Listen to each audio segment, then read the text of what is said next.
Hello, welcome to another episode of Global Pause Rethink the Future. So, in today's podcast, we're going to be discussing activism, how this relates to economizing action and creative action.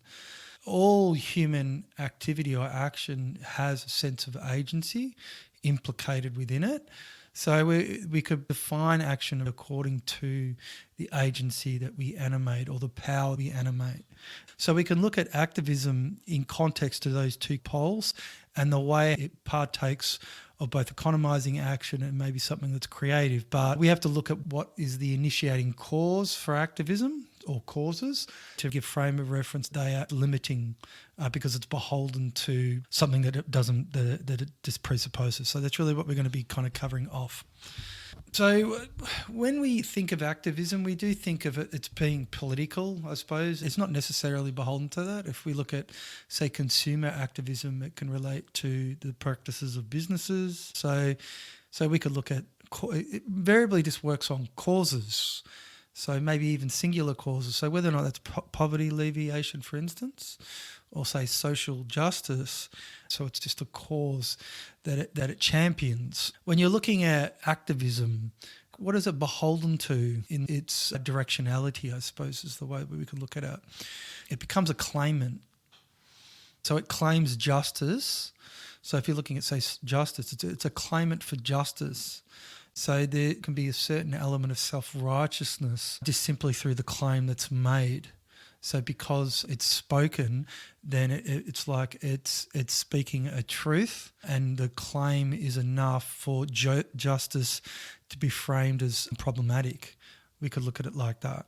But what's the ultimate goal for a lot of these things? You can say, well, the goal is change. Depending on the issue will determine the nature of the change. Usually it's always against. It's always, if there's a claimant, it's a claimant against something. So whether or not that's the state or whether or not, like I said, it's a business. So you're either seeking potentially concessions or change is, offered. And so if change comes about, then you could say that victory has been won. And so if the victory has been won, or, mind you can have a state of perennial mobilisation, as it were, which kind of tends to occur where the claim, or if there is some kind of concession that's made, it feeds upon itself to be more robust in its demands. But what it's orientated towards a demand for something. So if you're looking at a demand, so a demand for justice, let's think of what demand is and where the term demand also arises. So we can say that we're consumers and we have demand for goods and services. So is justice in this regards any less different to having demand for shampoo? Now, it might seem a strange way to put it because we always frame social issues as always a claim against the power, so a locus, so the institutions, public institutions. And so the claimant here works to legitimise these institutions, right? But we have to think, well, why are those institutions there? How are they legitimate? Well, they're legitimate in reference to a way of life. So what's our way of life? If our way of life is never questioned, well, our way of life is market orientated. That's what they're there for. All right, that's our way of life. That's our average sociality.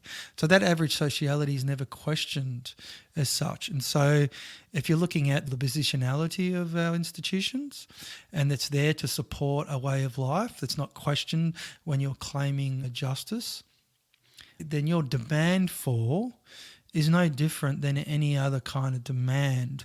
So whether or not it's demand for change, demand for meaning, or demand for justice, or demand for ice cream, or demand for shampoo, how is it different? So let's look at how can we say that. All right, well, think of what occurs when you have a single cause issue.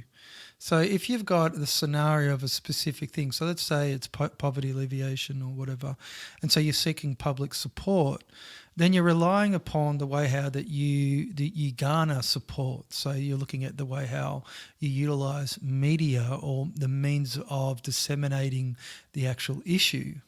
Okay, so the problem here is that if our, and this is the thing that's just never given is that our market-orientated way of life presupposes wants are primary. Yes, we always talk about that. The reason why our wants are primary, why our wants are primary, because money is a given.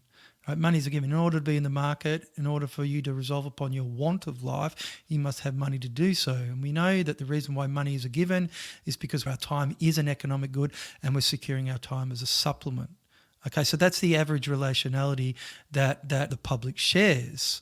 So when you have an issue that comes up and you're seeking attention for it, it's within the market dynamics of that sociality.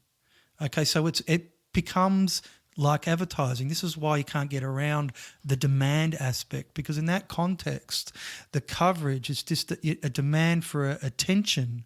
All right, so the demand for attention is first given in order for that attention to be a mobilizing force, and in order for that demand then to find the specific, say, institution that it's a claimant against.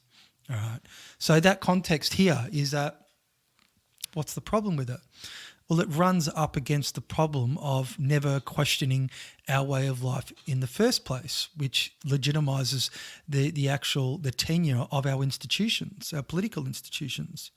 Let's look at, say, the addressing a symptom, say, of our way of life, rather than look at a cause. So if you have a demand for something, what does that mean? What kind of agency are you demonstrating when you are laying claim, say, to the intangible or to the spiritual concept of justice?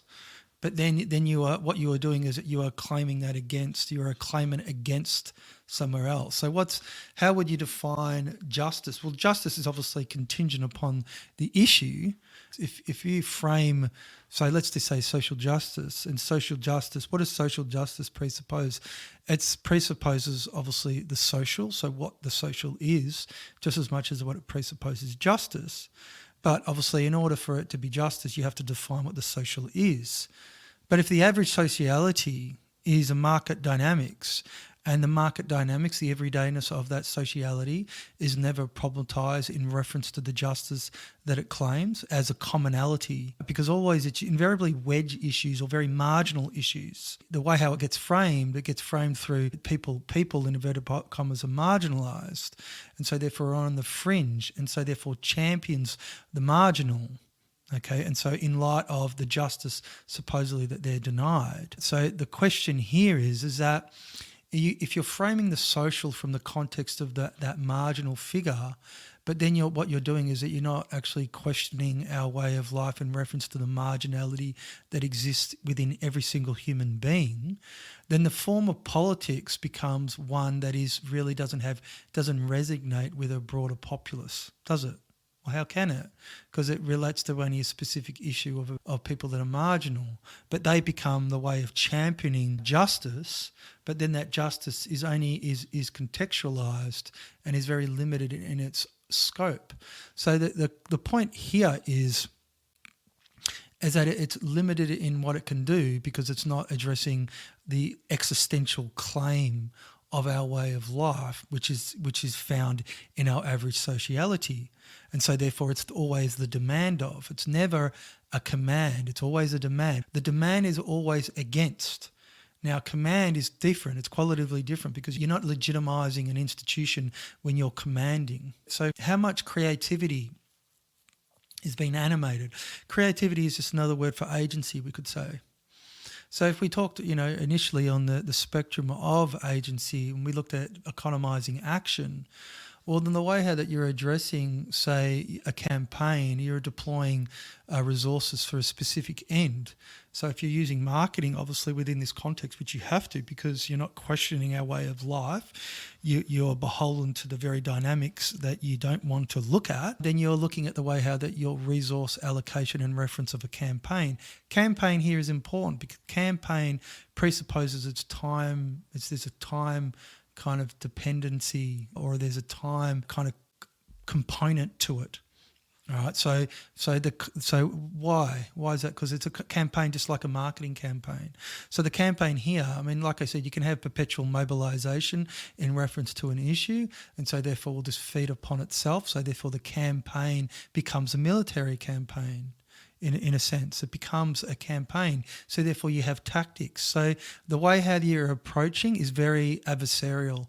It kind of it has like this kind of militarism. There's something that partakes of the language that is derived from war, as it were. And you can see a lot of these things that if they become very self-righteous and become very militant, and as a result of that can be prone, not necessarily all of them, but there can be the prevalence to violence. But why? Because there's no creativity. There's nothing that they're not creating. There's nothing that's creative as far as activism goes. All right. So what we need to look at is for me to justify that statement. And the reason why we can justify that is because, once again, it's not looking at our way of life. If you're looking at a specific cause, these causes invariably are symptoms of our way of life and is not the underlying cause. So let's look at it. A classic example of, say, a marginal figure. All right, so that social justice would champion, and to illustrate this point quite easily. So, and I'll use the context of Australia. So social justice would take up the plight of Indigenous people, right? Because Indigenous Australians have been marginalised as a result of colonisation. We can all accept that. We accept that, yes. But the issue here is that how do they go about addressing the actual issue? What is the issue? Right, the form of life. So what's happened when the colonisation occurred is that you had the scenario of a form of life basically becoming a way of life in the country that marginalised all other forms of life. So if you think of, Indigenous people, they had the kinship structures, through, say, the stolen generations, people were removed from their homes, and essentially you had the social deterioration as a result of basically colonisation. But the form of life changed as a result of that. So this form of life that came with colonisation is the existential claim over that form of life that was there prior. So if you're looking at, okay, well, I can understand that. How do you do justice to that?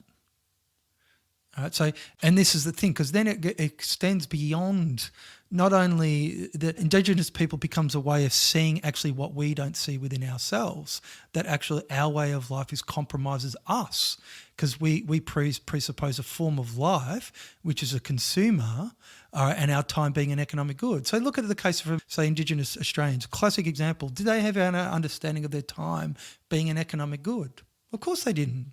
They lived with the land. They lived within the means at their disposal as such. They lived in a way where it was more in harmony with their lived environment. They didn't. This case is that how can you do justice to Indigenous Australians when our form of life is such that we presuppose our time to be an economic good, and it's totalising in the sense of that form of life. All right, so this is the question. How can you do justice to that? What would justice be in that context? Because invariably what happens is that justice is always framed as far as, let's say, like if you're looking at land rights issues, and so use of land and land that was, say, stolen, as it were, or something like that. Case here, or that relates to paying the rent, as it were.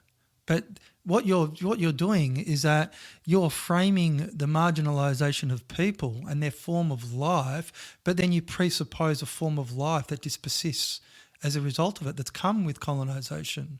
How does it do justice to not only the Indigenous population, but also to the settler Australians as well, that are very much still convicts, still slaves in that regards? So my thing is that if you frame it only from a certain thing and you're not looking at the existential claim, and this is where it relates to justice. So justice here is in context, but let's look at what is the justice here that we really would be talking at. You're looking at the existential claim on life that works through presupposition of our time being an economic good, and how we must secure the means in order to secure our time as a supplement. All right, so how can you do justice to not only the aspiration that we have towards life, but also to Indigenous Australians? There's only one way you can do it, but it's not being framed currently, and I'm not going to talk about it now. But the case here is that the understanding of justice is always the claim against. Wouldn't it be much better to look at the way how you can approach reconciliation from a common surpassing of people, both Indigenous and settler Australia alike? Completely different way of approaching the issue here. So that's only just to illustrate that if you don't consider the social and your understanding of justice, then it's going to be beholden to the market dynamics that you never kind of problematize as a result of presupposing your time being an economic good and that not compromising a way towards life. You can look at access to the market or equalisation of pay or working conditions or like the living wage. So any way that these things gets framed, the understanding of what is justice is contingent upon market dynamics that are never questioned in the first place. And the market dynamics is not market dynamics as far as the pricing mechanism. Market dynamics is the existential claim. A market-orientated way of life is nothing but a totalising claim on life. Go through the presupposition of our time being an economic good. So the thing about it is that what do they all have in common? They all have in common the average sociality of our market-orientated way of life, which is our want. All right, so the want of change, the want of justice, which is just then turns into the demand for justice. So here is the difference in the nature of the agency, where it's just substantiating you being a claimant. All right, so the case here is that you already have an existential claim that works on you, and yet you are going to embody being a claimant towards something that is derivative, because you're not addressing the underlying cause of our way of life. You're beholden to causes, which are more symptoms of our way of life than the actual underwriting cause, which is a spiritual disease. Indigenous people all over the planet know this. They know that Western culture that has come, it is a spiritual disease, that the people that came to their countries were spiritually deprived or diseased. All right, and it manifests itself through whether or not it's through the violence that they were subjected to, or now just the way of life that's presupposed that is destroying the earth for the sake of what? For the sake of the ideal of independence, of securing your private Eden. So if you don't consider the nature of justice in reference to that marginalise all the forms of life, of the earth people, as it were, and you're not looking at the way how you can potentialise an earth culture that's like a pan-cultural, global kind of movement that potentialises civilization or a way of life where people are, then your understanding of justice is going to be contingent upon something that you never question. And that is that tacit acceptance of a diminution of what it means to be when your agency is reduced into your wants. So that, as a result of that existential claim is just passed over. The totalising claim of our way of life is passed over without anything. It's just never given. It's just never talked about. It's never talked about when you're looking at it. Now, why? Why, you could say? Well, maybe people... Why? Well, let's say, why would that be the case? Because people are beholden to an unavowed utopianism. If people cannot see that that they presuppose their time as being unqualified, and yet it is an economic good, and yet if they're resolving upon their time as a preeminent good, and they're securing their time as a supplement, and they're resolving upon that as what they value, and that's what that they can't see that, then any issue that they're trying to address is always derivative to that. They don't realise how what they presuppose, they're captured, that the change that they want to see in the world is captured by something that they can't see. All right? And so therefore any change that comes about is either marginal to the point of being absolutely it's a niche. It just becomes a niche to exploit within the market. And once again, it's just because it's beholden to the dynamics of the market. But if you only consider the dynamics of the market is just to do with your want, but not looking at the existential claim on your temporality, then you won't understand. You're not going to potentialise change that's looking at removing the existential claim. To do that is to look at justice in a completely different way. So if you're looking at the way that...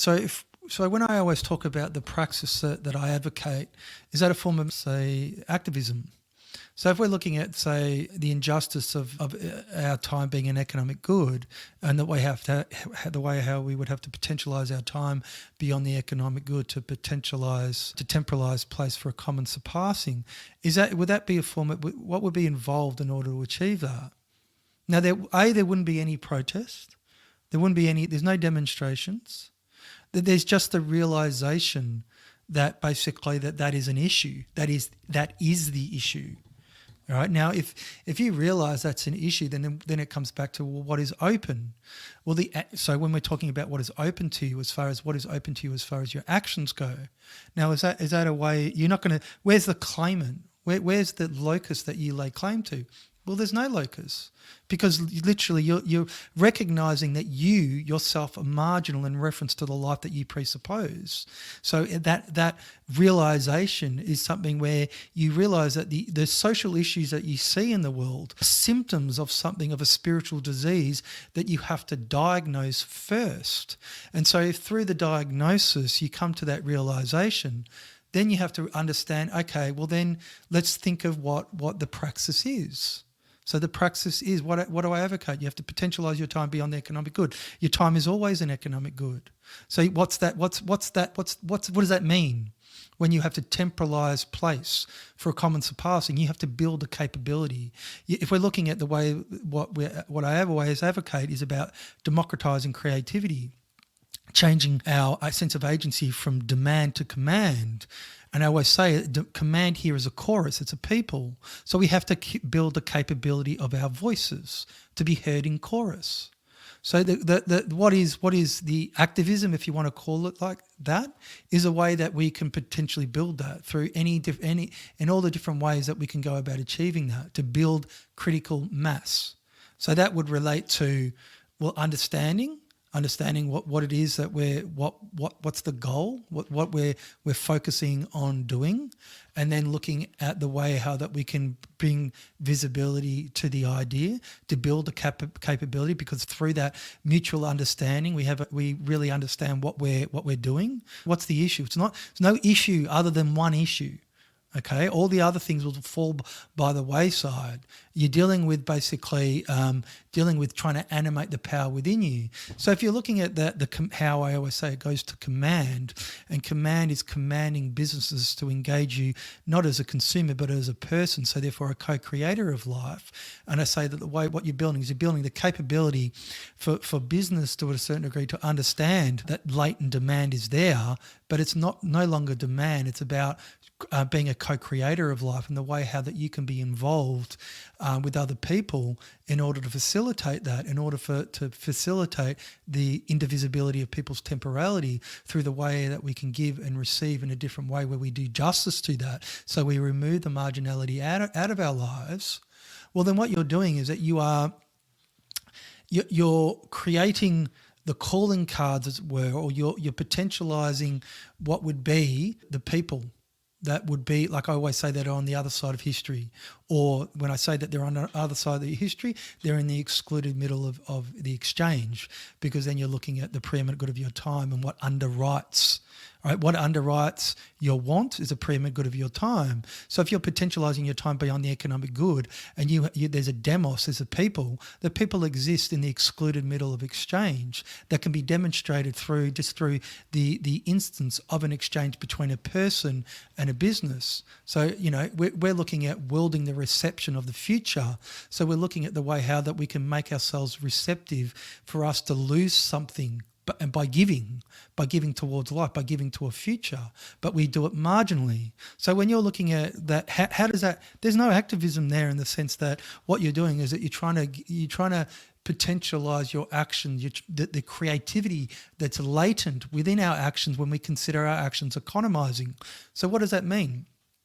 Your actions are economizing because you're a consumer. All right, so that means to say that you're economizing your actions in reference of an end that you presuppose. You're securing your time as a supplement. All right, you don't create the world. The world is a given, so you're giving credit for your demand or for your wants. So for you to start to realize, well, I want to create the world. So therefore, you're saying to yourself that that's what I want to be orientated. I want to contribute. And so therefore it's the way that it's the channels that open up for you to contribute in a way that does justice to your aspirations. So the context here, so let's just look at a scenario that I always frame. So you're talking about potentializing your time beyond the economic good to temporalized place. Temporalized place can be in a specific locale where you're giving people together to celebration of life. It's something that we do anyway, but if the commonality is a like for like, is that you're bringing people together just to have an experience of life, of what life's about, but you're doing that through a gift that this gives to itself as a celebration, so it's unhindered by commercial interest. It's just what it is. It becomes an expression of the world that you want to animate. It becomes a sign. Okay, but you have to potentialize that first. So what you have to do is you have to build the capability in order for that to become a possibility.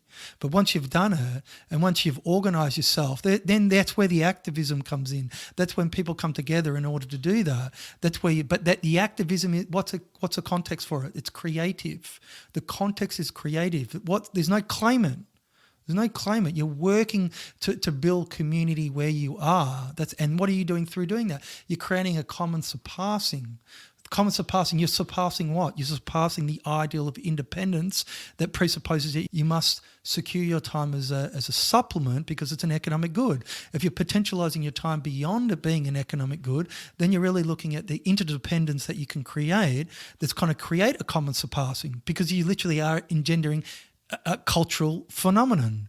You are literally creating a world. You are contributing to that. You are doing justice to your being born, to your agency. And so therefore you go from economizing action, which is just the passive role of a consumer. You are activating yourself through what you do. But that activation, that activism is in creative. It's got to do with what you're doing with other people to create. All right, because it's not directed at, it's not laying claim to something. So, but if you do that and you have other people doing that in other places, and then what you're doing is that you share a commonality. You're creating a commonality between you, and you can be separated from time and space. It doesn't matter. It's the praxis that's put into play to create a common surpassing. So what are you doing? You're literally changing the form of life that's presupposed, that our institutions take as a given. We're a consumer, and it doesn't matter whether or not you're buying shampoo or you're buying a narrative of the state, as it were. You're a consumer. You're meant to accept it. You're meant to accept propaganda. You're meant to just to consume it and digest it. You're not meant to question it as such. So if you do that, then you're literally looking at you're undermining the legitimacy of the institutions that you would otherwise lay claim to say that this is injustice, because you're looking at the existential claim that works on you initially. So in that regards, you become a co-creator of life. You have more agency, more meaning in what you do. And so therefore, in that way, the activism is kind of like a sliding scale between just economizing actions and something that's fully creative, because you're shifting the relationality that of a market dynamic, market orientated way of life from want to creativity. And so therefore, if you're looking at the way you're building capability in that scenario and what we're doing, you have to potentialize that, and it requires a certain form of action on our part in order to facilitate that. But they're initiating steps. They're initiating. Why? Because you're working against a cultural inertia. So that if the culture is dead and we have to animate it, then it requires a specific form of action in order to potentialize the movement that we need. So you build the critical mass that's necessary in order to push it in our own turns, in each in our own way. And then what you've got this a dynamism that is engendered as a result of that. And what would otherwise be the form of activism becomes just removed and becomes inherently creative, because then you're giving in a way that's not presuppose you economizing your actions, or that the claim is still working on you. You're free from that claim. And then the way it's you are looking at the way you're orientating yourself towards your heart.